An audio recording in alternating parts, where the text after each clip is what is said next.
ഒരു കുട്ടി ദേഷ്യപ്പെട്ട് ഒരു പേരൻസിൻ്റെ ഇരിക്കൽ വരുമ്പോൾ, അല്ലെങ്കിൽ അതിനൊരു റീസണുമായിട്ട് ഒരു പരാതിയായിട്ട് പേരൻസിൻ്റെ ഇരിക്കൽ വരുമ്പോൾ, ഒരു വലിയൊരു കോമൺ ലാംഗ്വേജ് മിക്ക പേരൻസ് യൂസ് ചെയ്യുന്നതാണ് സാരമില്ല, നോ പ്രോബ്ലം. ഈ നോ പ്രോബ്ലം, സാരമില്ല, ഈ കുട്ടികളിൽ ബിഗ് ട്രോമാസ് ഉണ്ടാക്കും. അതുകൊണ്ട് പേരൻസിന് സാരമില്ലായിരിക്കും, പക്ഷെ ആ കുട്ടിക്ക് സാരമുണ്ട്. മനസ്സിലായില്ലേ? സാരമില്ല എന്നൊരു വാക്ക് അവിടെ ഒരു റിപ്ലൈ അല്ല, റെമഡി അല്ല, അതൊരു ഹീലിംഗ് അല്ല. അത് ആ വൂണ്ടിനെ ഒന്നുകൂടെ വലുതാക്കത്തേ ഉള്ളൂ, അതിനെ ഒന്നുകൂടെ വ്രണപ്പെടുത്തത്തേ ഉള്ളൂ ആ വൂണ്ടിനെ. സോ പേരൻസ് സാരമില്ല എന്നുള്ള വാക്ക് കുട്ടികളോട് ഒഴിവാക്കുക, അതാണ് പറയേണ്ടത്. മറിച്ച് ആ കുട്ടിക്ക് അതൊരു സാരമാണ്, ആ കുട്ടിക്ക് അതൊരു പെയിനാണ്.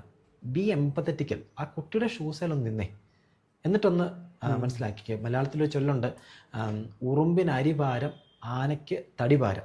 അപ്പോൾ ഉറുമ്പ് വലിയ അരിയും എടുത്തുകൊണ്ട് പോകുമ്പോൾ ഭയങ്കര ഭാരമാകുമ്പോൾ ആന എന്നിട്ട് പറയാം, ഇതാണ് നിനക്ക് ഭാരം, ഞാൻ തടി എടുക്കുന്നുണ്ടല്ലോ എന്ന് പറഞ്ഞിട്ട് അർത്ഥമില്ല. ആ കുട്ടിക്ക് അതൊരു പെയിനാണ്, അത് സാരമില്ല അല്ല, നോ പ്രോബ്ലം അല്ല, ഇറ്റ്സ് എ പ്രോബ്ലം. അത് സാരമുണ്ട്, അതിനെ അഡ്രസ്സ് ചെയ്യണം, അതിനെ ട്രീറ്റ് ചെയ്യണം.